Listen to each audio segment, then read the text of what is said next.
from the Bob Mills Weather Center, meteorologist Andrew Adams.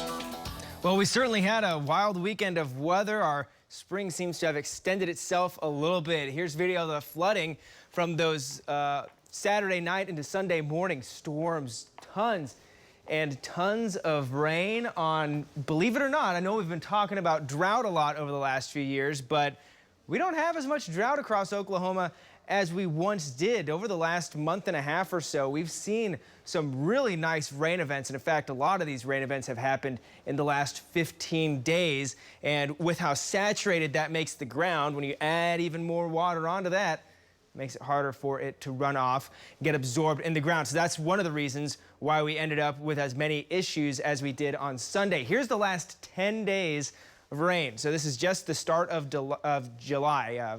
July 1st through today, nearly 7 inches here in Oklahoma City, 3 to 5 for many surrounding communities, at least where our Mesonet recording sites are out in western Oklahoma. Some 5 to 8 inches of rainfall. Even areas of the state that haven't seen as much, like the Northeast, we're still looking at 1 to 2 inches. So a nice blanketing of rain across much of the state. And I point out Oklahoma City because this is the wettest start to July we've ever had on record, at least for the first 10 days. That 6.82 inches is number one, and by a long shot, by about 1.3 inches ahead of second place. So that's something that's been beneficial for us. It's helped drought bust our state pretty nicely, but it would be nice to maybe catch a little bit of a break. I think tonight we see another chance for storms. You see this little wave here coming across the Rockies.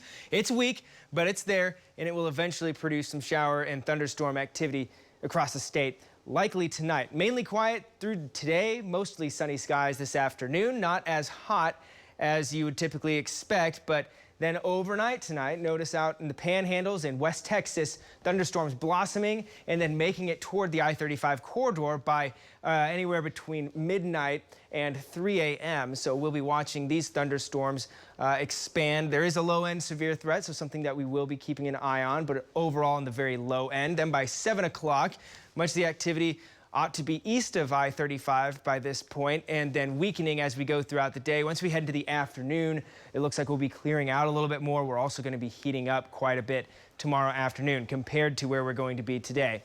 A very quiet picture on our Guthrie cam and our Lucky Star Skycam network. 77 degrees out at Will Rogers. Humidity's not too bad, just at 71% right now. Those dew points are in the 60s, so that's actually pretty manageable. For this time of year, we've got temperatures all across the board in the 70s, though a little bit cooler up in the northwest. Lower 70s there. Most of us already in the mid 70s, and we will warm a little bit with that southeast breeze throughout the day, though not an incredibly windy day. 87 here in Oklahoma City and Stillwater. Could be pushing 90 up toward Ponca City and down in the southwest, but for the most part, temperatures will be below average this afternoon. Then overnight into tomorrow morning, across central and south central Oklahoma, about a 60 to 80% chance for showers and thunderstorms, with still a 40% chance extending up to the Kansas border in north central Oklahoma.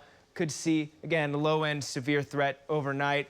Golf ball size hail mainly down in the south, but we could see some quarters extend up into the north. 65-mile-per-hour wind gusts, and the flooding still an issue because, like I mentioned earlier, we have seen so much rain lately. So hail zone, golf balls, potential from Oklahoma City to the south, 1 or 2, mainly looking at quarters and then into dimes through the overnight. Wind speed zones not too extreme, but could get a couple gusts up to 75, certainly not without the realm of possibility.